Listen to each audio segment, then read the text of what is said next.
Assalamualaikum warahmatullahi wabarakatuh.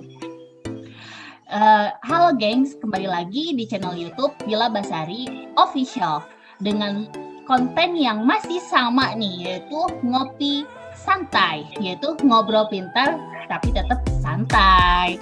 Dengan tema juga yang sama tentunya, yaitu bagaimana sih cara menjadi dosen yang inovatif, kemudian dosen yang kreatif, dan juga bagaimana menjadi dosen yang visioner.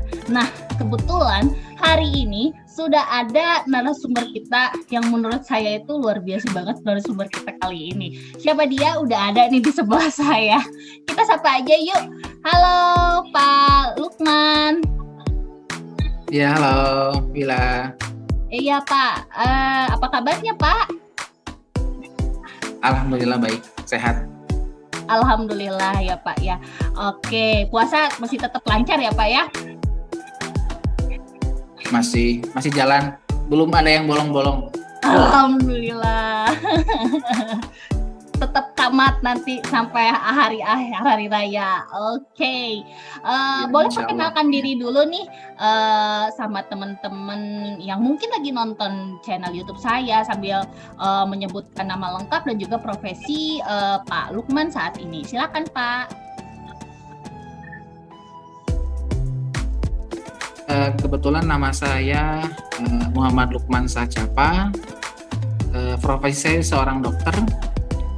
Sekarang saya bekerja di Rumah Sakit Ramahadi Purwakarta, dan kebetulan diamanahkan sebagai Direktur Rumah Sakit Ramahadi Purwakarta. Selain itu, saya juga praktek di beberapa perusahaan sebagai dokter perusahaan, kurang lebih di 2 perusahaan di Purwakarta, dan sempat saya kuliah di Magister Manajemen Rumah Sakit di Universitas Islam Bandung. Itu aja mungkin perkenalannya. Oke, wah luar biasa banget Pak. Jadi saya panggil Pak Dokter ya. Pak Dokter Lukman. Ya, Pak Dokter. Ya, ini kan kalau saya lihat sepak terjangnya di dunia kedokteran ini sudah lama. Pernah nggak sih punya pengalaman mengajar jadi dosen mungkin di salah satu universitas kesehatan? Oke, ya.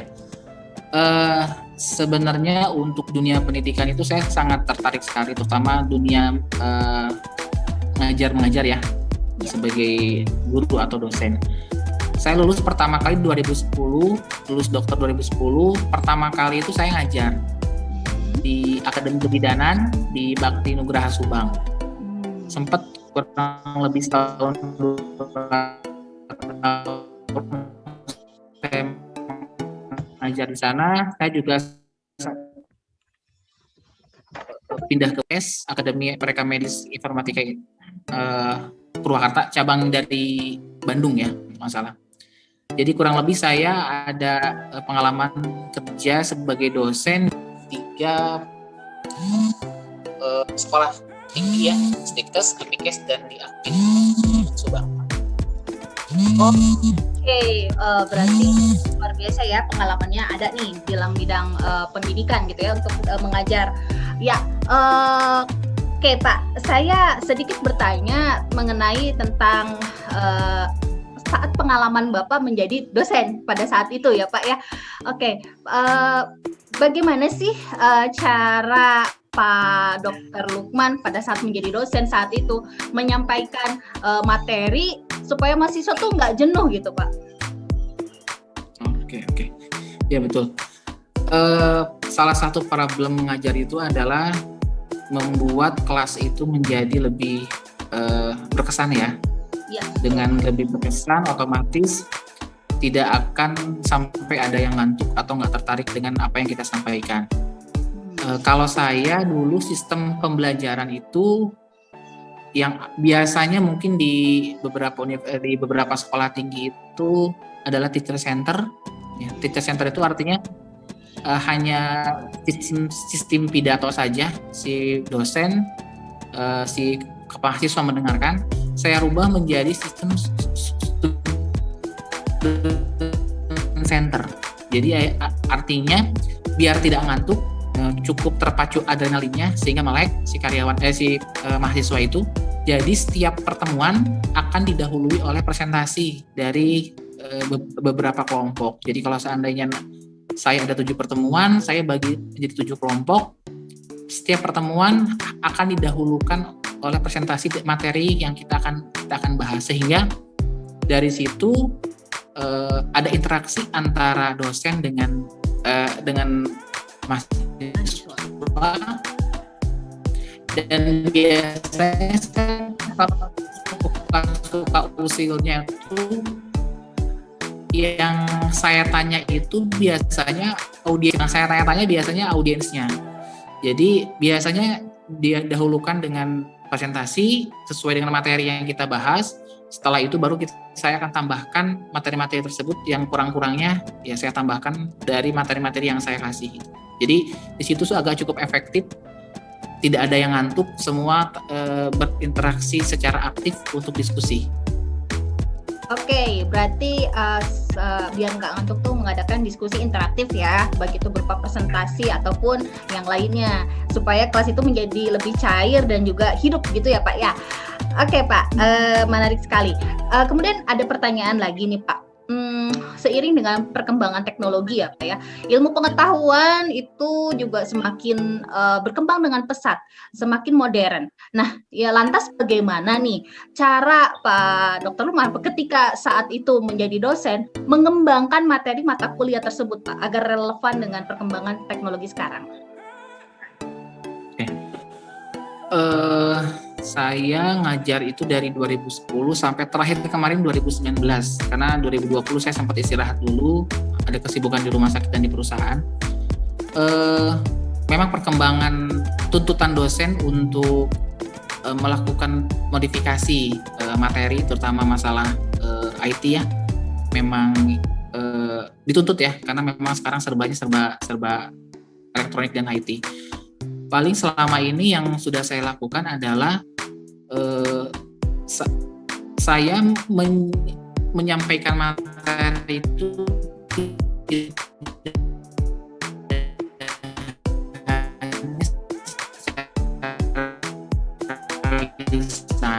apa saya pegang ini adalah mata kuliah yang memang butuh gambaran yang lebih jelas, teknis yang lebih jelas, tidak hanya secara lisan atau teori. Jadi biasanya saya selalu memberikan tayangan-tayangan audiovisual yang memang itu menggambarkan dari materi tersebut. Karena kalau hanya membaca, menyampaikan secara lisan, biasanya tidak kebayang si mahasiswa itu. Untuk bisa lebih terbayang, biasa dibuat animasi-animasi yang memang itu menjelaskan isi materi dari esensi dari apa yang saya sampaikan. Oke, berarti dengan adanya kemajuan teknologi itu juga bisa membantu ya dalam pengajaran ya, seperti ya tadi kata Bapak bilang menggunakan audiovisual atau video gitu kan ya, yang materinya itu menjurus juga ke materi yang akan disampaikan. Oke, pertanyaan terakhir nih Pak Dokter, harapannya nih ya, harapan apa sih yang Pak Dr. Lukman inginkan khususnya di dunia pendidikan?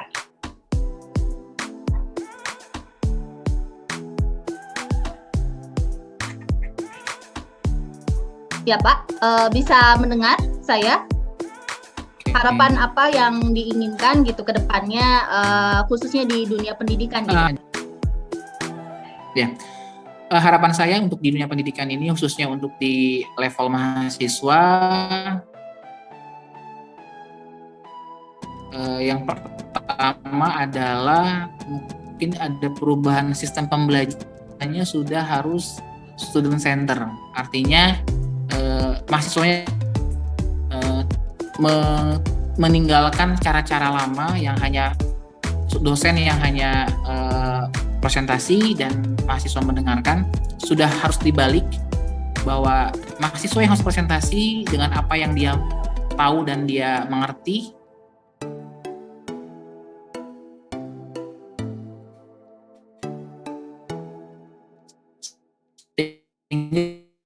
Itu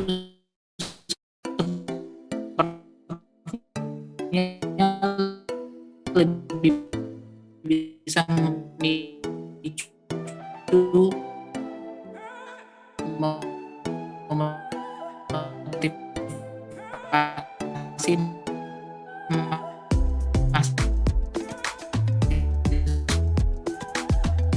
Aduh Pak, maaf Pak, ini apa tadi sedikit terputus Pak. Aduh, jaringan dari sayanya yang kurang ini, kurang baik. Mohon maaf Pak. Oke, bisa diulang kembali Pak. Ya tadi ada kendala teknis dari saya. Pertanyaan yang terakhir yang tadi ya Pak, harapannya seperti apa? Khususnya di dunia pendidikan menurut Pak Dr. Lukman. Silakan Pak, diulangi. Mohon maaf. Oke.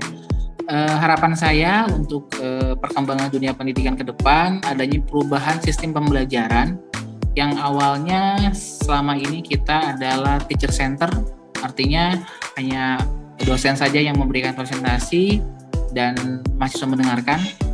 Mungkin untuk kedepannya bisa dirubah pembelajarannya untuk menstimulus mahasiswa ini menjadi lebih aktif dan lebih banyak belajar dengan sistem adalah student center. Jadi di sana dengan sistem seperti ini mungkin akan menstimulus mahasiswa di Indonesia untuk bisa mempersiapkan lebih baik lagi dalam proses pembelajaran, sehingga itu akan memotivasi rekan-rekan mahasiswa semua untuk bisa lebih banyak belajar dan berinteraksi, sehingga esensi dari materi tersebut bisa lebih luas dan lebih bisa dimengerti. Itu aja sih mungkin. Oke, baik Pak Dr. Lukman. Jadi pada intinya harapannya itu lebih mengembangkan sistem pembelajaran yang dituntut untuk mahasiswa atau siswa itu sendiri yang aktif gitu ya, daripada si dosennya itu. Jadi kalau dosen tuh fungsinya hanya mengarahkan saja gitu. Jadi nanti kedepannya mahasiswa yang aktif. Oke, terima kasih Pak Dr. Lukman setelah meluangkan waktunya nih untuk sekedar berbincang santai dengan saya di acara channel YouTube saya. Oke, mohon maaf juga ya Pak kalau ganggu di aktivitas Pak Dr. Lukman saat ini. Iya Pak Dokter, terima kasih, semoga sehat selalu dan terus sukses dalam bidang profesinya. Iya, amin. Terima kasih banyak juga ya. Iya Pak. Oke, teman-teman yang lagi nonton dimanapun itu berada, tadi sekilas ya saya berbincang santai dengan narasumber yang luar biasa sekali, yaitu seorang Dokter Lukman, dan dia juga pernah berpengalaman menjadi dosen. Nah, semoga acara saya bersama Dokter Lukman ini bisa membawa manfaat dan juga menginspirasi dan juga memotivasi teman-teman khususnya di bidang dunia kependidikan. Untuk itu, saya akhiri dengan wassalamualaikum warahmatullahi wabarakatuh. Sampai jumpa.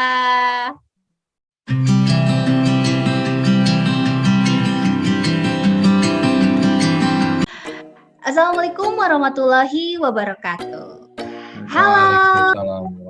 Ya, halo gengs. Selamat siang. Kembali lagi di acara channel YouTube Wila Basari Official. Di acara konten yang sama, yaitu ngopi santai, alias ngobrol pintar tapi tetap santai, bersama narasumber yang tentunya sudah berpengalaman di bidangnya. Nah, kali ini Wila ada dua narasumber nih, dua narasumber dosen tapi dari universitas yang berbeda. Baik, untuk itu Wila sapa dulu ya. Halo Pak, siapa nih? Pak Ridwan ya? Halo Pak Ridwan. Iya Ibu Wira. Halo Iya. Bu. Iya, terus ada Pak Iya Bu, Pri. halo Bu. Ya, ada Pak Pri, halo, kita sapa. Halo Bu Ya, Pak Pri. Pak, saya mau ke Pak Ridwan. Pak Ridwan gimana, sehat? Baik, Pak? Alhamdulillah Ibu sehat. Semoga sehat selalu untuk Ibu dan Pak Pri juga. Ya, amin. Oke, mungkin Pak Ridwan bisa perkenalan terlebih dahulu dan sambil nyapa teman-teman virtual yang mungkin lagi nonton, silakan Pak. Baik, selamat siang. Assalamualaikum warahmatullahi wabarakatuh. Perkenalkan Bapak Ibu sekalian atau teman-teman yang hadir dalam fasilitas virtual ini. Nama saya Ridwan Zulkifli. Saya dosen dari Sekolah Tinggi Teknologi Mandala Batu. Untuk background techingnya, Saya studi S1-nya di Universitas Langlang Buana, S2-nya pun sama karena memang saya mungkin cinta alma mater. Tapi untuk rezeki mengajarnya, saya diberi kesempatan dan tanggung jawab hari ini di SMT Mandala. Nah, saya baru mengajar di tahun 2020, lebih kurangnya sudah hampir mau 1 tahun. Di samping mengajar, saya juga kegiatan lain adalah sebagai konsultan di beberapa instansi. Begitu untuk perkenalan saya, terima kasih. Baik, terima kasih untuk perkenalannya. Mungkin sekarang boleh dilanjut kepada Pak Pri untuk memperkenalkan terlebih dahulu. Ya, terima kasih Bu Mila atas undangannya. Salam kenal juga untuk Pak Ridwan. Perkenalkan, nama saya Pri Agung. Saya dosen di Apikes, Akademi Perkamedis dan Informatika Kesehatan Bandung. Juga kadang ngedosen juga di Unpad, Pajajaran Bandung. Kalau untuk latar belakang sebenarnya saya agak kurang jelas gitu ya, kurang jelas. Pertama soalnya beda-beda jurusannya, S1-nya dari Teknik Informatika, S2-nya dari pengkajian seni, sekarang lagi manajemen inovasi juga, S3-nya kebetulan di Dokter Manajemen Bisnis Unpad, alhamdulillah sudah 2019 kemarin.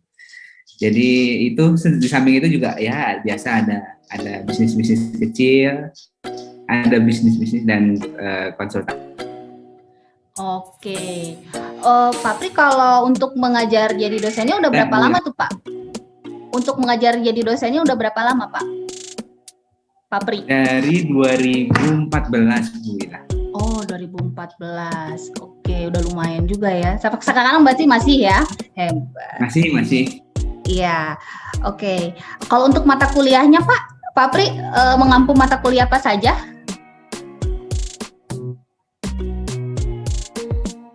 Kalau di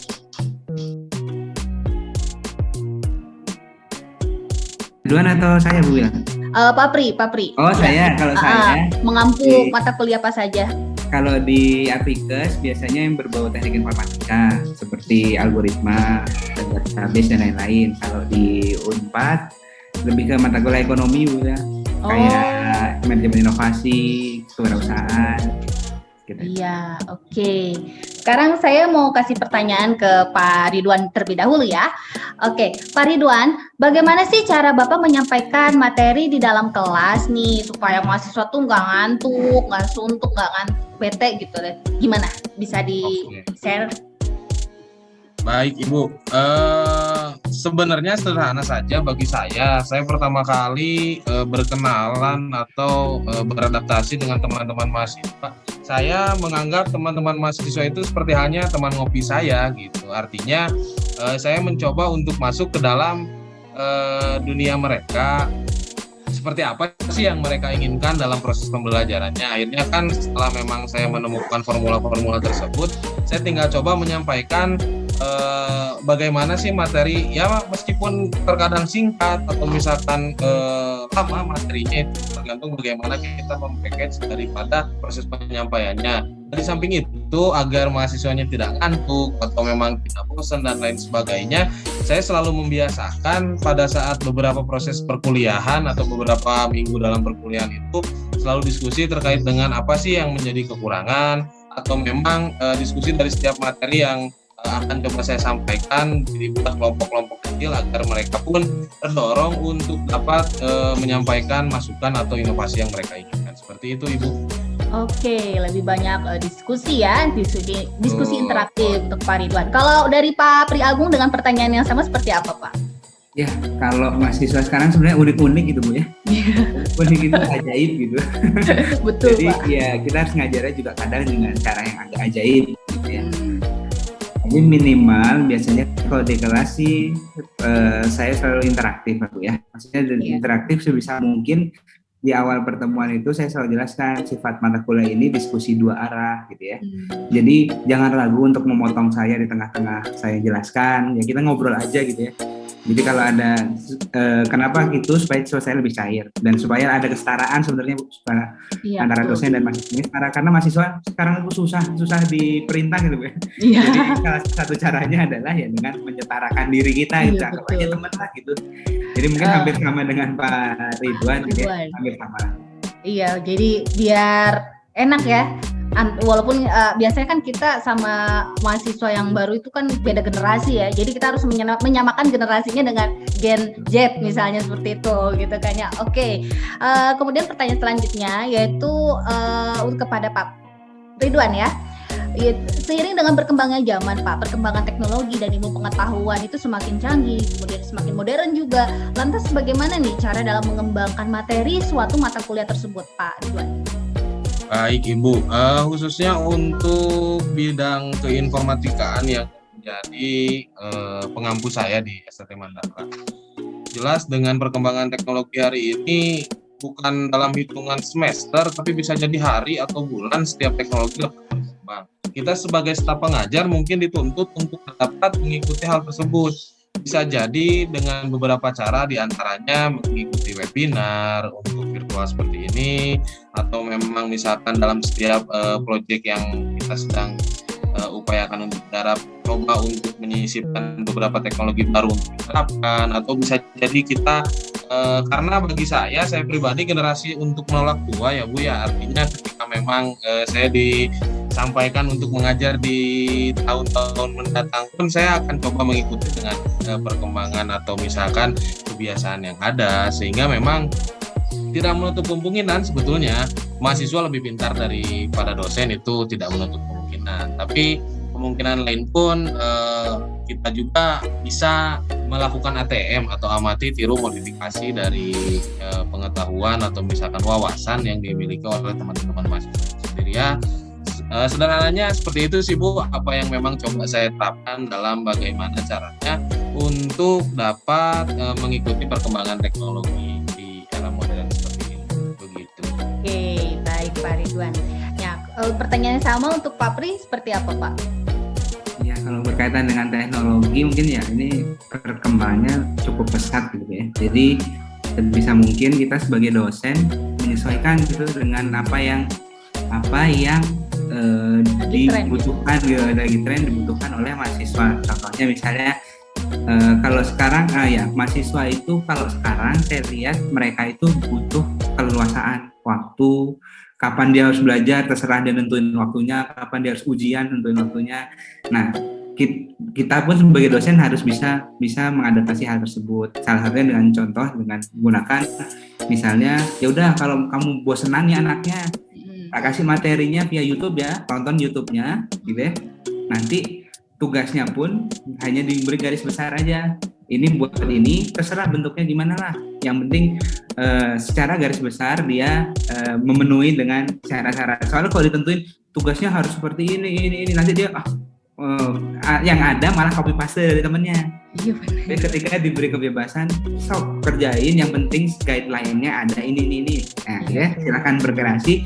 Sepertinya setelah saya coba gitu di beberapa semester ini, hasilnya malah lebih ajaibnya dalam konotasi itu baik gitu ya. Iya. Jadi, nah itu yang saya rasakan sih, adaptasi terhadap teknologi ini untuk menjembatani kebutuhan mahasiswa akan fleksibilitas waktu dan tempat dia belajar di mana saja itu sih. Jadi kadang pakai Instagram atau YouTube, it's okay gitu. Oke, jadi ya pada intinya kita harus upgrade ya dengan perkembangan ilmu yang sekarang ini lagi hits, lagi trends gitu. Betul. Jadi kalau belum ada TikTok gitu. Iya, TikTok. Iya betul. Banyak loh Pak TikTok itu akunnya itu belajar matematika. Itu ada banyak betul. Justru lebih have fun seperti itu loh anak-anak gitu sekarang. Iya nggak ngantuk gitu kan dengan ada musik-musik lagi tren. Oke, pertanyaan terakhir nih. Saya ke Pak Ridwan dulu ya. Untuk kedepannya nih, harapan seperti apa sih yang Pak Ridwan inginkan sebagai dosen ya, khususnya di dunia kependidikan Pak? Sederhana Bu, merdeka belajar artinya setiap mahasiswa atau mahasiswi itu mereka berbebas untuk eksplor semua kemampuan, keinginan, tapi tentunya dalam koridor yang baik. Itu sih sederhananya Bu, karena saya coba menarik kesimpulan dari kampus merdeka, ya harus merdeka juga belajarnya gitu. Masa iya kita punya jargon kampus merdeka, tapi dalam proses pembelajaran teman-teman mahasiswa itu tidak merdeka dalam setiap mengutarakan baik itu keinginan atau misalkan apa sih yang menjadi kemampuan mereka, tidak sebebas mungkin mereka sampaikan, tapi jelas dengan koridor yang memang sudah ditentukan. Seperti itu Ibu. Oke. Oke, baik. Terima kasih Pak Ridwan. Kalau untuk Pak Pri dengan pertanyaan sama, seperti apa Pak? Ya, mungkin yang enak sebenarnya Merdeka ini dalam arti koridornya sudah jelas juga gitu Bu ya. Tapi terkadang kita kemerdekaan ini baik untuk dosen atau dari pemerintah itu mungkin ada koridor-koridor yang belum pas gitu ya. Mungkin kedepannya harapan saya adalah sinkronisasi kali ya,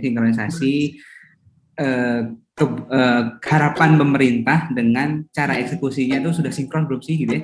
Pemerintah sih harapnya merdeka, tapi dosennya kadang bingung, atau mahasiswa di daerah kadang bingung. Kita ya dosen niat ngajar nggak sih? Padahal dari sananya disuruhnya begini gitu. Iya. Jadi sinkronisasi ini agak cukup penting gitu ya untuk kedepannya, supaya apa? Supaya yang pertama karena di top 10 skill itu kan ada creativity, problem solving dan lain-lain. Nah itu sebenarnya itu yang tercapai dan tercapainya dengan tepat sih, intinya sih itu. Iya betul. Ya semoga harapan kita semua Merdeka Belajar juga bisa terlaksana. Namun semuanya juga butuh proses ya, nggak langsung serta-merta tiba-tiba jelek Merdeka Belajar semua, bingung kan ya Pak ya. Jadi harus ada. Ngapain lu? Sebetulnya semuanya harus ada prosesnya gitu. Mau bikin instan aja nggak bisa instan. Iya betul, harus ada prosesnya. Jadi harus ada sinkronisasi, betul kata Pak Pri, sinkronisasi antara pemerintah dan juga tenaga pendidik dan kampus-kampus yang ada di Indonesia yang ingin menerapkan Merdeka Belajar. Oke, pertanyaan saya sudah habis. Itu tandanya wawancara kita juga udah selesai. Saya mengucapkan terima kasih untuk Pak Ridwan, Pak Pri Agung yang sudah meluangkan waktunya untuk wawancara dengan saya. Siap, sama-sama. Iya, meluangkan waktu untuk wawancara dengan saya di acara konten Ngopi Sehat, ngobrol pintar tapi tetap ngopi sehat, ngopi santuy. Ngobrol pintar tapi tetap santai. Oke, Pak Ridwan, Pak Pri Agung, sukses terus di bidang profesinya ya. Terima kasih. Semoga amin. Ya, semoga buat teman-teman yang sedang menyaksikan video saya di channel YouTube saya ini bisa memotivasi dan juga menginspirasi khususnya di dunia kependidikan. Terima kasih. Akhir kata, wassalamualaikum warahmatullahi wabarakatuh.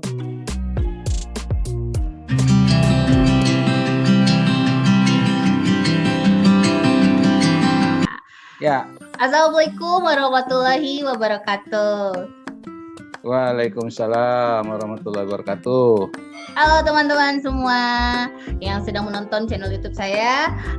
Kali ini Wila akan mewawancarai salah satu narasumber dengan istilahnya latar belakangnya juga sama dari dunia kependidikan juga, namun dia sudah mumpuni di bidangnya.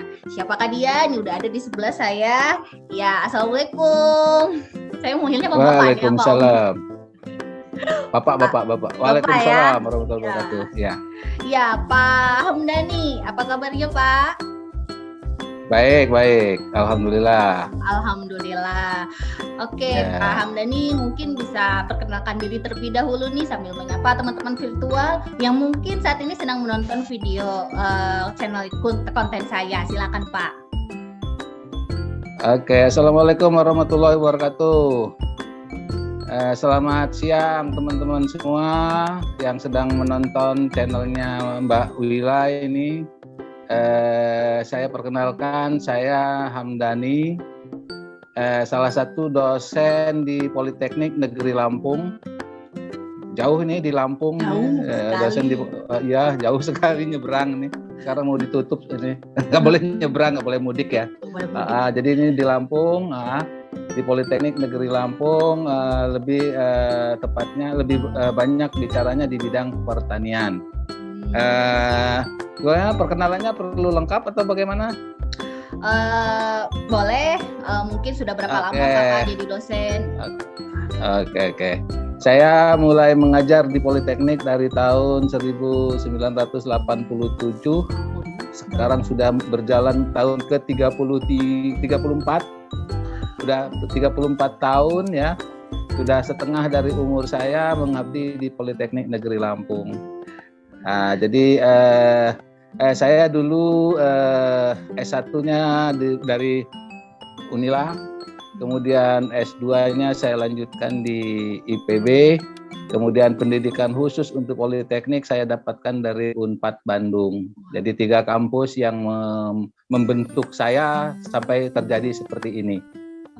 Itu perkenalannya cukup, saya kira. Saya punya putri 3, sudah berkeluarga 1, yang 2 masih single. Terima kasih. Iya Pak, baik, udah komplit banget perkenalannya. Wow, luar biasa pengalamannya 30 tahun. Wah, itu udah senior, dosen senior, luar biasa. Oke Pak, kita lanjut ke pertanyaan ya. Bagaimana sih cara Pak Hamdani menyampaikan materi di dalam kelas agar mahasiswa tuh nggak merasakan kejenuhan? Saya dari mahasiswa memang suka melucu gitu ya. Jadi kalau kuliah itu saya sering bawa sambil melucu, bercerita hal-hal yang lucu dengan diselingi joke-joke yang terkait dengan materi tentunya. Tapi supaya tidak kehilangan materi pokoknya, saya selalu menyertakan itu dalam bentuk PowerPoint ya. Materinya dalam bentuk PowerPoint, tapi di sela-sela saya menjelaskan PowerPoint itu saya dengan joke-joke dan diselingi dengan video-video singkat gitu ya. Video-video yang singkat, yang lucu tapi terkait dengan materi. Gitu. Itu yang saya sering, itu gampang sekarang dicari dengan teknologi sekarang, itu sangat mudah kita mencari hal-hal yang terkait itu. Saya kira itu yang bisa saya lakukan selama ini. Iya, oke. Berarti ada ice breaking untuk ini ya, nggak terlalu istilahnya nggak terlalu suntuk gitu ya. Jadi ada humor, ada joke seperti itu. Oke. Pertanyaan selanjutnya ya Pak. Seiring dengan berkembangannya zaman nih, perkembangan teknologi dan ilmu pengetahuan juga kan semakin modern, semakin canggih. Nah, lantas bagaimana sih cara dalam mengembangkan materi suatu mata kuliah tersebut? Sekarang saya apalagi dengan dua semester ini lebih banyak mengajar dari rumah dengan Zoom gitu ya. Jadi materinya memang saya sering padukan, saya ambil dari berbagai sumber melalui searching di internet gitu ya, mencari di internet bahasa-bahasa asing yang saya kadang-kadang saya nggak ngerti juga, tapi agak lucu saya sertakan kadang-kadang. Jadi strateginya saya mengikuti perkembangan saja, mengikuti perkembangan walaupun mungkin kalau dibilang gaptek juga tergolong gaptek ya, seadanya saja, tidak sepandai kalau saya lihat dosen-dosen muda yang baru 3-4 tahun yang masuk itu canggih-canggih. Saya kadang-kadang iri, tapi yang nggak bisa dipungkiri yang tua ya tetap tua gitu. Jadi memang sering tertinggal juga dengan cara-cara itu gitu. Tapi kita mengikuti itu. Iya, baik Pak. Okay. Jadi intinya kita harus mengupgrade diri ya Pak ya, dengan kondisi saat ini gitu, zaman saat ini. Iya. Biar tidak tertinggal ya pendidikan juga. Iya. Oke. Apalagi sekarang Pak? dua semester ini ngajar dari rumah aja. Kadang-kadang lupa bahwa kondisi di rumah baru pakai kaos singlet sudah kita buka, lupa saking senengnya ngajar gitu. Itu juga sering terjadi gitu ya.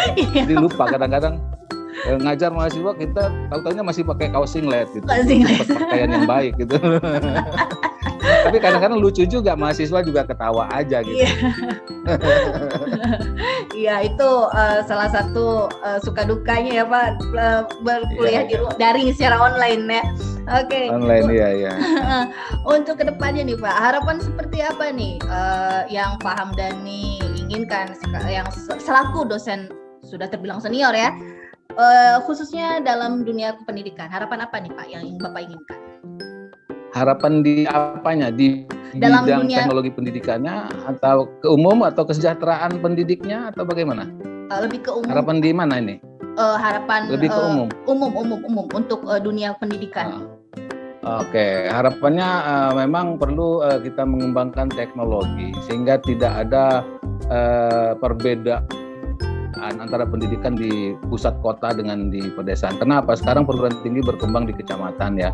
Jangan sampai seperti yang terjadi sebelum-sebelumnya, pendidikan SLA, SMA ya, di pelosok itu tertinggal, konon kabarnya tertinggal gitu dibandingkan kota. Hendaknya ke depan hal itu tidak terjadi. Jadi bidang pendidikan itu harus merata gitu. Nah, ini juga saya mengapresiasi menteri yang sekarang ini. Beliau juga punya misi, punya visi untuk meratakan pendidikan itu sampai ke pinggir hutan katanya, istilah Mas Menteri ini. Jadi saya sebut Mas Menteri. Beliau kalau ketemu senang disebut Mas Menteri. Iya. Jadi gebrakannya sangat bagus dan nggak tahu nanti apakah ada kendala atau enggak. Tapi yang jelas beliau ingin tidak ada perbedaan antara pendidikan di desa, di perkotaan dengan pusat kota, di kabupaten dengan kecamatan, sehingga nanti semua perguruan tinggi itu akan sama. Jadi akibat akhirnya nanti juga calon mahasiswa tidak menumpuk di kota. Jadi kalau pas sarana prasarana sudah sama, itu calon mahasiswa juga tidak terlalu mengumpul di salah satu yang jadi favorit gitu. Semua jadi bagus gitu. Ini harapan ke depan seperti itu.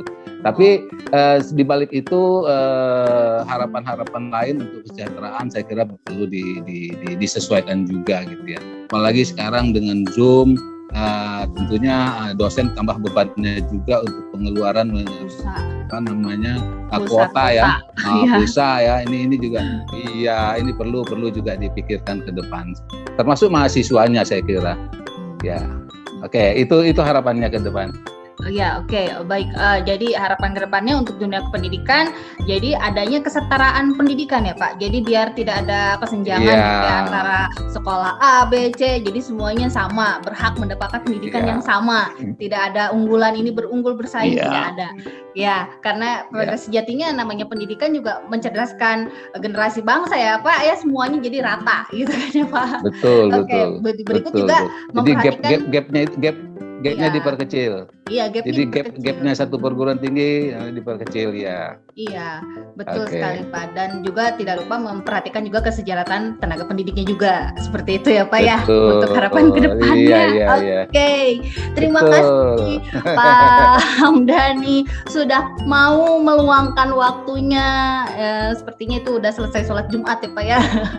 Mau berbagi waktu dengan saya. Terima kasih. Semoga selalu sukses di bidangnya dan juga selalu sehat kondisinya Pak Hamdani berserta keluarga, selalu diberikan kesehatan. Amin. Begitu juga teman-teman yang sudah menonton video ini, semoga sehat selalu dan semoga apa yang tadi saya dan Pak Hamdani bahas diskusi mengenai tentang dunia pendidikan bisa menjadi motivasi dan juga menginspirasi khususnya dalam dunia pendidikan. Akhir kata dari saya, wassalamualaikum warahmatullahi wabarakatuh.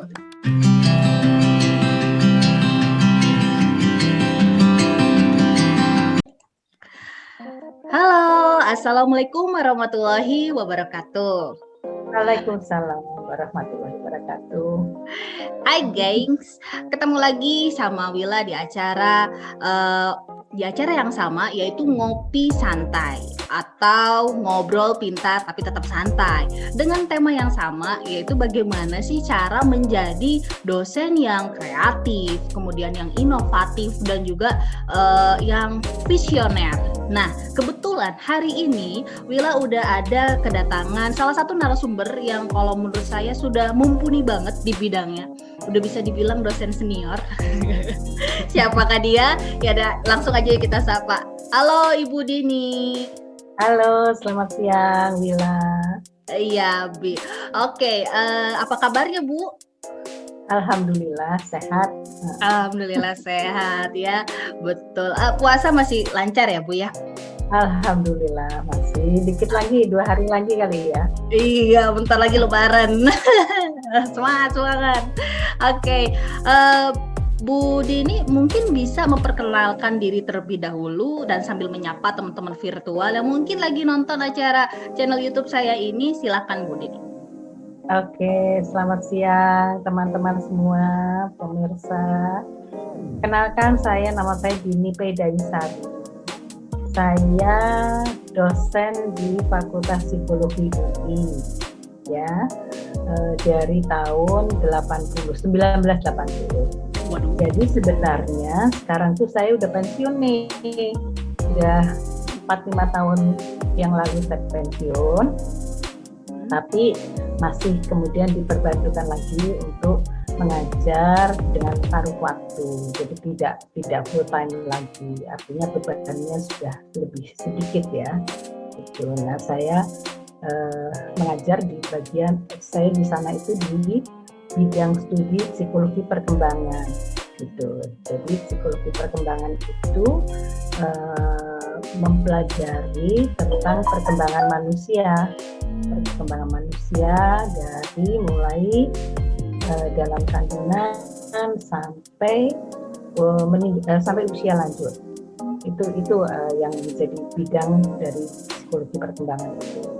Tapi di dalamnya itu tentunya macam-macam mata kuliahnya juga ya. Nah, yang saya memang pegang dari dulu itu yang cukup lama lah yang saya pegang adalah psikologi perkembangan manusia itu tadi ya. Tapi di dalamnya itu ada lagi psikologi belajar, psikologi intervensi individu, intervensi sosial dan sebagainya, banyak lah gitu. Iya, baik Bu Dini. Ini kira udah pertemuannya ya. Iya, udah senior banget ya, udah hampir 40 tahun Bu. Ini pengalaman mengajarnya luar biasa. Oke, tapi masih tetap mengabdi itu benar-benar setia dengan dunia pendidikan. Kayak udah sehati. Oke Bu Dini, saya sedikit bertanya Bu. Sedikit bertanya tentang bagaimana cara teknik pengajaran ya. Bagaimana sih cara Bu Dini dalam menyampaikan suatu materi dalam kelas supaya mahasiswanya tuh nggak jenuh gitu? Silakan. Oke. Ya mungkin saya sedikit cerita pengalaman saya sejak dulu ya sampai kira-kira beberapa tahun terakhir ini. Artinya dari satu mata kuliah aja ya, psikologi perkembangan manusia. Nah, psikologi perkembangan manusia itu kan mempelajari tadi ya manusia dari mulai dalam perut, pranata sampai usia lanjut. Nah, kalau saya saya amati ya, memang dari waktu ke waktu kita memang harus mengubah ya bagaimana cara kita mengajar, cara kita menyampaikan materi supaya mahasiswa itu semakin tertarik atau semakin kaya malahan ya gitu. Kalau dulu ya mungkin puluhan tahun yang lalu itu kita masih dalam bentuk satu arah ya, kuliah satu arah, dosen ngajar, materinya disampaikan di kelas, mahasiswa mendengarkan, kemudian ya bertanya gitu ya, bertanya jawab adalah gitu ya. Tetapi mungkin kan dulu tuh belum ada fasilitas-fasilitas teknologi seperti slide dan sebagainya gitu ya. Tapi kemudian seiring dengan berjalannya waktu, perkembangan zaman, teknologi dan sebagainya, ya tentu sekarang kita harus ubah gitu ya, dan kita melihat bahwa memang cara mengajar kita yang dulu itu mungkin tidak cocok lagi dengan sekarang, dan kita merasa bahwa mengajar dengan satu arah itu membuat mereka sulit berkembang ya, artinya mereka hanya menerima pasif sebagai pendengar. Oleh karena itu kemudian tahun-tahun berikutnya itu kami tim pengajar itu memang selalu mencoba untuk mengubah bagaimana cara mengajar ya. Misalnya kami harus menggunakan berbagai metode karena tujuan dari mata kuliah itu adalah agar mahasiswa itu memahami dan menguasai betul bagaimana sih perkembangan ketika anak itu, jabang bayi itu masih dalam perut ya. Nah, apa yang terjadi ya, kemudian apa yang bisa dilakukan untuk bisa memaksimalkan perkembangannya. Lalu setelah anak itu lahir ya, ketika masih bayi, bagaimana sih perkembangan usia bayi itu ya. Kalau kita bicara perkembangan, selalu kita itu melihat perkembangan manusia itu dari tiga hal besar. Ada perkembangan fisik motoriknya, ada perkembangan kognitif ya, kemampuan berpikirnya, dan ada perkembangan psikososialnya. Artinya perkembangan psikososial ini terkait dengan perkembangan emosi dan sosialnya atau kepribadiannya.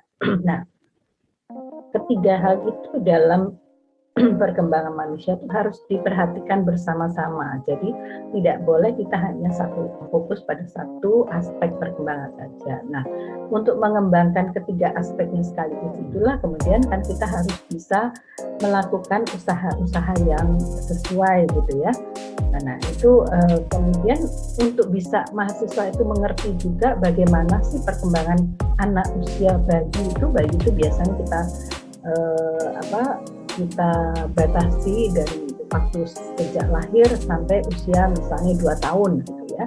Nah, 2 tahun pertama itu apa yang terjadi di dalam proses perkembangannya ya, dari fisiknya, motoriknya gitu ya. Lalu dari perkembangan aspek kognitifnya, Pak, anak usia 2 tahun itu udah bisa berpikir apa ya, sudah bisa belajar apa dengan menggunakan kognitifnya. Lalu dari segi perkembangan psikososialnya, bagaimana emosinya berkembang, bagaimana aspek sosialnya berkembang.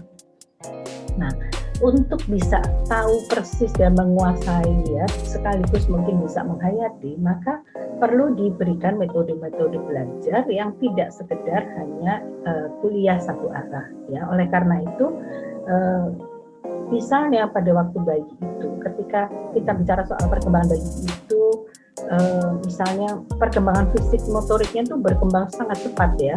Mulai dari dia lahir tidak bisa apa-apa, kalau kita perhatikan 2 tahun itu kan anak itu seperti anaknya Wila ya. Dia kan udah bisa jalan, lari-lari gitu ya. Perkembangan fisik motoriknya udah bisa mulai manjat-manjat sedikit lah, naik ke kursi ya misalnya. Lalu perkembangan kognitifnya dia udah mulai bisa udah bisa ngomong mama gitu kan. Jadi ada kosakata yang sudah diucapkan gitu ya. Iya, nah, betul. Supaya mereka tahu persis ya perkembangannya dari bulan ke bulan sampai 2 tahun itu, mungkin tugas yang kita atau cara kita memberikan metode pembelajarannya, kita beri tugas mereka untuk mengobservasi misalnya. Ya, bayi umur sekian ya udah bisa apa, kemudian selain mengobservasi mungkin dia juga mewawancara orang ibunya ya, bisa apa aja, atau mereka melihat film ya, mereka melihat film perkembangan anak usia 0 sampai 3 tahun, apa yang terjadi di situ ya. Kemudian mereka mencoba menganalisis dan melihat dari sisi teorinya, kemudian mencoba melihat ya, teorinya bicara seperti ini, yang dia lihat dalam film itu seperti ini, oh itu toh gitu ya. Lalu misalnya perkembangan aspek-aspek berikutnya, misalnya perkembangan aspek remaja. Biasanya mahasiswa ini kan mereka usianya di remaja ya. Jadi mereka sedang berada pada masa yang kita bicarakan, sedang dibahas. Tentu kan mereka merasakan sekali bagaimana sih saya sebagai remaja itu berkembang. Nah, mungkin kita bisa gunakan di situ metode yang dimana mereka misalnya diskusi kelompok ya, tapi sebelumnya mereka mungkin menggambarkan dulu, kita persilahkan mereka menggunakan fasilitas kertas, gambar dan sebagainya, lalu menggambarkan gitu ya apa yang ada di dalam isi pikirannya itu tentang remaja misalnya gitu ya. Nah, sehingga kemudian dari hasil itu mereka bisa diskusi dengan kelompoknya, bagaimana pengalaman dia sebagai remaja ya, bagaimana aspek fisik dan kesehatannya atau fisiknya berkembangnya, apa yang terjadi ya. Misalnya remaja itu kan berkembang sangat pesat ya. Kenapa? Karena misalnya ada hormon-hormon yang pada waktu itu berkembang begitu pesat yang menyebabkan fisik dan tubuhnya itu berkembang sangat pesat. Kemudian ada hormon-hormon yang juga menyebabkan misalnya ya, mereka itu kemudian mengalami pengalaman menstruasi buat perempuan, mimpi basah buat yang laki dan sebagainya ya. Sehingga mereka mengkaitkan langsung dengan bagaimana keadaannya ya, sehingga betul-betul mereka bisa memahami perkembangan remaja itu ya. Jadi tidak hanya teori, tidak hanya misalnya dari buku saja, textbook saja, tetapi mereka menghadapi langsung ya. Lalu perkembangan lainnya misalnya perkembangan usia lanjut misalnya. Nah, itu mereka diminta untuk kemudian ngobrol atau bicara, wawancara dengan nenek kakek mereka, ya mereka bisa bertanya di situ bagaimana perasaannya, bagaimana apa yang terjadi di dalam fisik dan kesehatannya dan sebagainya, sehingga mereka langsung juga lihat secara nyata apa sih yang dialami oleh usia lanjut itu yang terkait dengan perkembangannya gitu ya. Jadi memang kita harus punya berbagai metode untuk bisa membuat mahasiswa itu betul-betul membumi, ya istilahnya membumi itu dia tahu persis bagaimana perkembangannya walaupun dia belum mengalami sebagai lanjut usia, tetapi dengan dia langsung melihat, mengobservasi, oh ya kalau lansia itu mengatakan bahwa iya saya sekarang udah nggak secepat dulu lagi kalau jalan, atau mungkin kulitnya mulai keriput, beruban dan sebagainya gitu ya. Saya udah punya penyakit ini, penyakit itu. Jadi mereka langsung melihat kondisi itu pada usia lanjutnya sendiri gitu ya, sehingga artinya mereka tidak hanya belajar teks atau teori, tapi mereka lihat langsung. Jadi itu maksud saya, metode pembelajaran itu memang harus kita kreasikan sedemikian rupa, harus kita ciptakan sedemikian rupa, sehingga tujuan pembelajaran itu tercapai secara maksimal. Ya, memang mereka merasa lebih antusias, ya, merasa lebih semangat gitu ya dengan tugas-tugas yang bervariasi seperti itu. Ya, hanya harus pasif mendengarkan saja sambil ngantuk-ngantuk gitu kan, tapi nggak dapat apa-apa. Iya betul. Oke, wah luar biasa banget pengalamannya. Ya betul, menarik sekali Bu Dini. Iya, jadi metode yang seharusnya kita kembangkan pembelajaran itu yang harusnya bervariatif ya, supaya membuat mahasiswa itu tidak merasakan kejenuhan gitu ya Bu ya. Dan juga mungkin adanya diskusi interaktif gitu kan. Jadi esensi dari materi materinya itu dapat gitu kan ya. Oke, lanjut pertanyaan berikutnya ya Bu Dini. Oke, semakin berkembangnya teknologi nih ya Bu, ilmu pengetahuan pun berkembang dengan pesat juga gitu kan. Nah, lantas bagaimana cara mengembangkan materi suatu kuliah tersebut agar relevan dengan perkembangan kondisi saat ini? Ya, oke. Nah, jadi dalam hal ini sebetulnya kalau mahasiswa itu belajar, dosen itu juga belajar. Gitu ya. Jadi dosen itu juga belajar, dia harus bisa mengikuti perkembangan mutakhir ya dari keadaan saat ini. Misalnya tentang perkembangan manusia itu ya. Banyak penelitian mungkin yang sudah dilakukan yang berbeda hasilnya atau berbeda dengan penelitian yang dahulu dilakukan. Jadi itu kan manusia juga berkembang. Artinya dengan perkembangan zaman, teknologi dan sebagainya, manusianya pun itu berkembang. Ya, sehingga kalau kita pakai materi yang dulu tentu udah nggak relevan lagi dengan sekarang. Oleh karena itu dosen dan sama-sama mahasiswa juga sama-sama harus mencari pengetahuan-pengetahuan yang terkini gitu ya. Nah, caranya gimana ya? Kita browsing atau kita melihat jurnal-jurnal terbaru, hasil-hasil penelitian terbaru ya. Misalnya, ternyata dulu zaman saya mulai mengajar psikologi perkembangan itu dikatakan bahwa setelah usia lanjut itu banyak sekali sel-sel syaraf kita ini yang mati, yang udah nggak berfungsi ya, sehingga kemudian usia lanjut itu menjadi nggak bisa belajar lagi gitu ya, seolah-olah kemampuan berpikirnya itu menjadi tidak berkembang lagi ya, sehingga banyak sekali yang kemudian mengalami kemunduran ya. Tetapi ternyata di ilmu-ilmu baru atau penelitian-penelitian terbaru itu terbukti bahwa memang sel-sel syarafnya itu banyak mati, tetapi bisa terjadi pula regenerasi sel, atau kemudian kemunduran itu bisa diperlambat ya. Memang kemunduran pasti terjadi, tidak mungkin tidak, tetapi bisa diperlambat dengan cara-cara tertentu. Misalnya usia lanjut itu harus terus belajar, harus terus menggunakan apa yang masih baik pada dirinya. Misalnya secara kognitif dia harus terus bisa merangsang kognisinya itu supaya memperlambat turunnya daya ingat, memperlambat turunnya daya pikir. Kita masih terus bisa menggunakan terus daya pikir kita.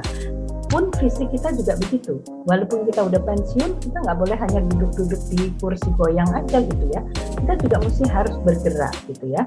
Apa yang masih bisa kita lakukan sendiri kita lakukan ya. Olahraga dan sebagainya itu bisa membuat kondisi fisik kesehatan kita itu menjadi lambat menurunnya ya. Bahkan mungkin ada hal-hal dulu yang buruk, sudah memburuk, bisa diperbaiki dengan cara-cara seperti itu. Jadi ada regenerasi sel, kemudian ada otot-otot kita itu juga menjadi lebih baik karena kita lakukan terus ya latihan-latihan fisik dan sebagainya. Nah itu kan menyebabkan usia lanjut sekarang kalau kita lihat rentang usia lanjut tuh makin panjang ya. Misalnya kalau bagi Indonesia tuh batasan usia lanjut itu dari usia 60 tahun ya. Kita lihat sekarang banyak orang yang usianya udah 90 tahun lebih gitu ya.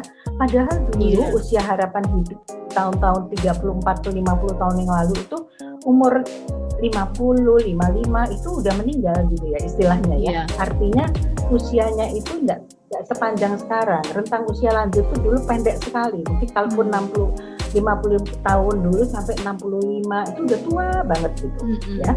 Nah sementara sekarang kalau kita lihat batasan usia lanjut itu udah bergeser juga ya. Udah 60 tahun sampai misalnya 100 tahun pun ada gitu ya. 90 tahun lebih itu ada gitu ya. Dan kondisinya pun sebetulnya masih bisa 80 tahun tuh masih pikirannya masih jernih ya, masih bisa berbuat sesuatu lah gitu ya. Nah sehingga kita lihat di sini memang ya ilmu itu berkembang, jadi kita nggak bisa juga stuck dengan materi-materi yang dulu kita kasih ya pada zaman dulu, tapi kita mesti terus menggali apa yang terjadi di dunia ini ya, perkembangan terjadi sehingga itu menjadi relevan terus ya, sehingga akhirnya kita juga lihat di sini bahwa perkembangan manusia itu nggak berhenti ya pada usia 6 tahun ketika setelah pensiun dia berhenti kemudian tidak, tetapi bagaimana dia bisa memanfaatkan apa yang masih dia miliki. Oleh karena itu ada misalnya ungkapan yang sangat penting untuk lansia itu ada use it or lose it ya, artinya ya, gunakan apa yang masih ya kita bisa gunakan, misalnya pikiran kita, visi kita dan sebagainya itu gunakan, karena kalau kita tidak gunakan, nggak mau baca lagi, nggak mau dengar berita lagi, nggak mau ini lagi, itu mundurnya lebih cepat, jadi malah hilang kemampuan kita dalam hal itu ya. Oleh karena itu use it or lose it itu moto yang sangat penting ya untuk lanjut usia ya, sehingga dia bisa mandiri selama mungkin dan bisa berkarya selama mungkin gitu ya, tidak berhenti ketika dia pensiun, dia masih harus bisa melakukan banyak hal lagi walaupun dia sudah pensiun pada pekerjaan utamanya.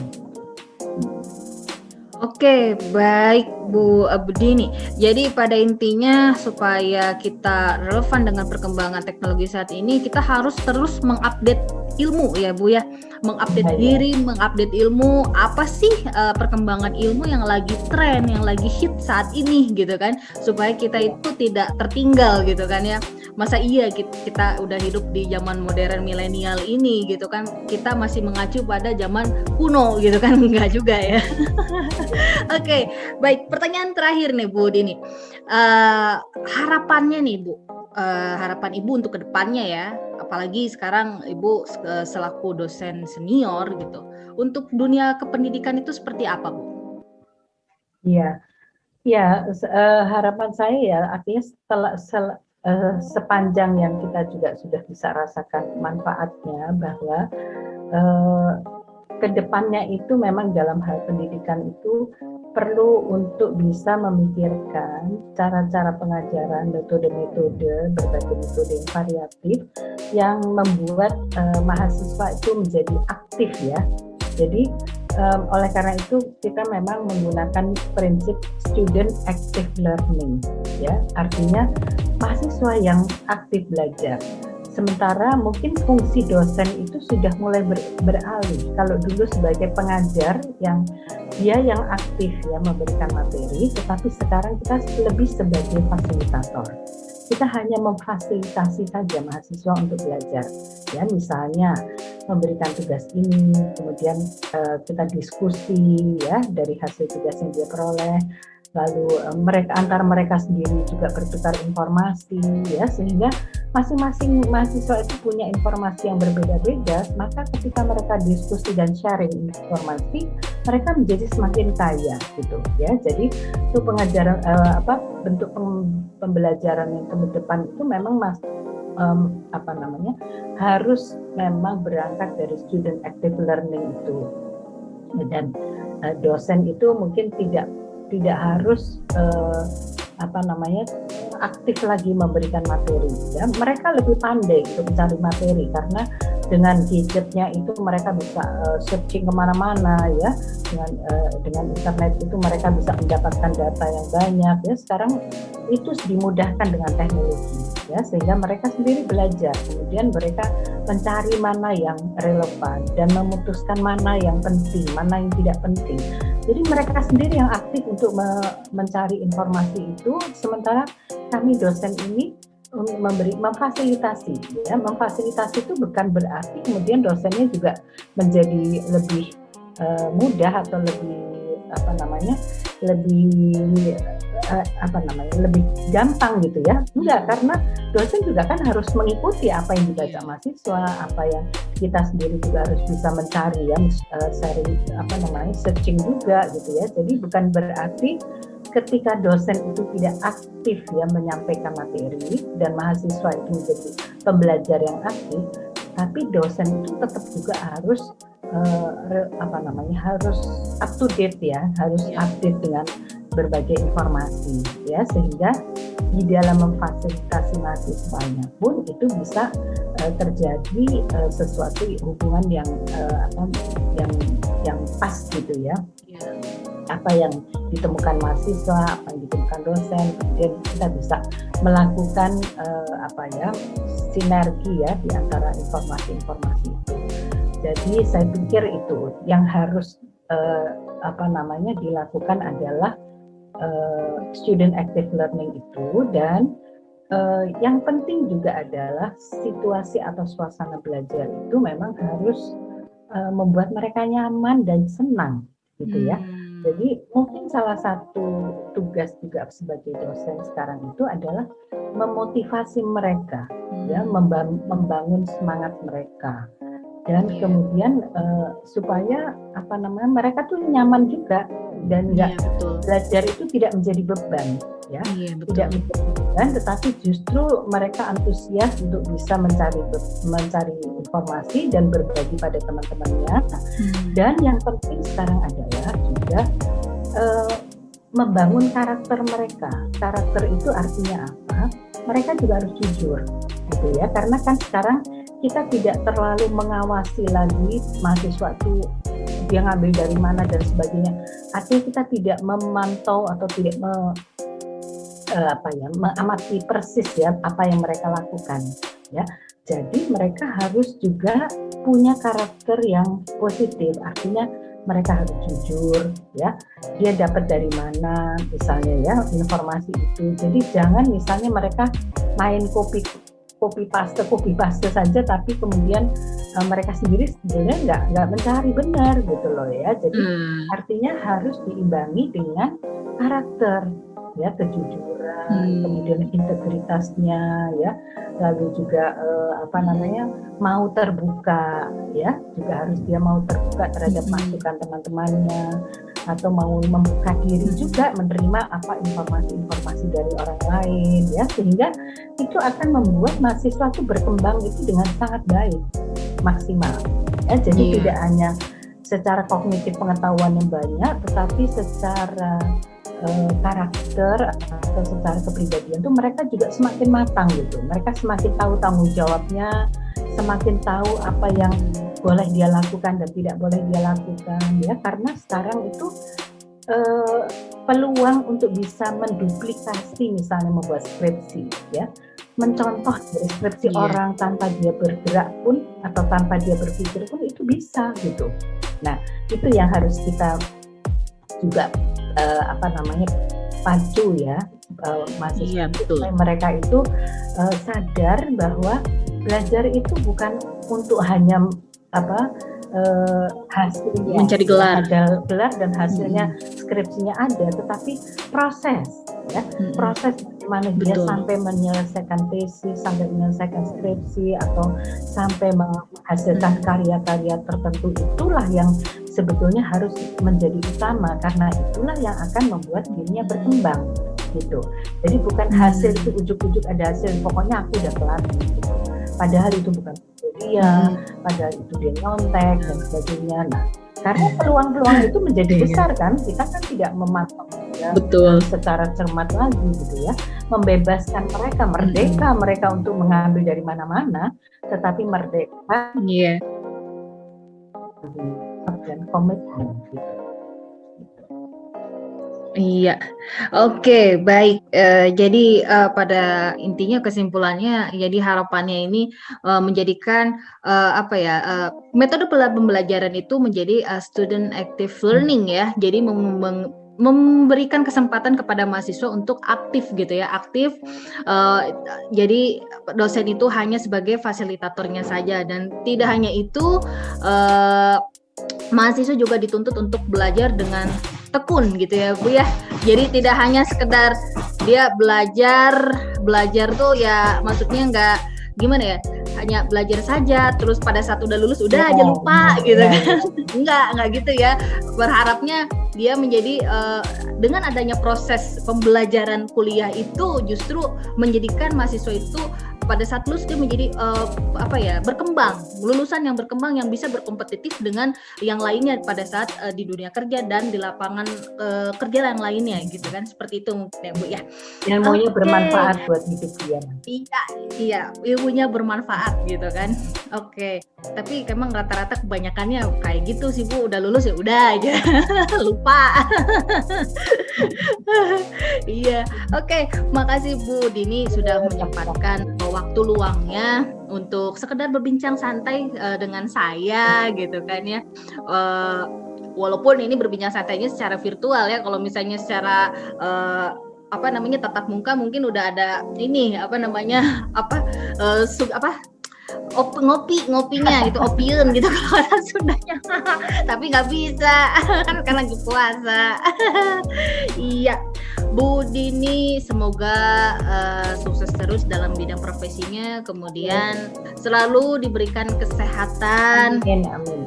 Ya, amin. Tidak hanya Bu Dini saja, buat kita semua diberikan kesehatan, dan juga semoga kita semua pun terhindar dari virus corona ya. Amin rabbal alamin. Kita harus sehat terus ya, jaga imun kita gitu kan ya. Oke. Ya tadi teman-teman udah bisa lihat ya sekilas cuplikan berbincang santai antara saya dengan narasumber yang merupakan dosen senior dari Universitas Indonesia, yaitu Ibu Dini. Semoga bisa membawa manfaat dan juga bisa memotivasi, kemudian bisa memberikan inspirasi untuk teman-teman semua yang nonton dimanapun dia berada, khususnya di dunia pendidikan. Oke, terima kasih. Akhir kata dari saya, wassalamualaikum warahmatullahi wabarakatuh. Waalaikumsalam.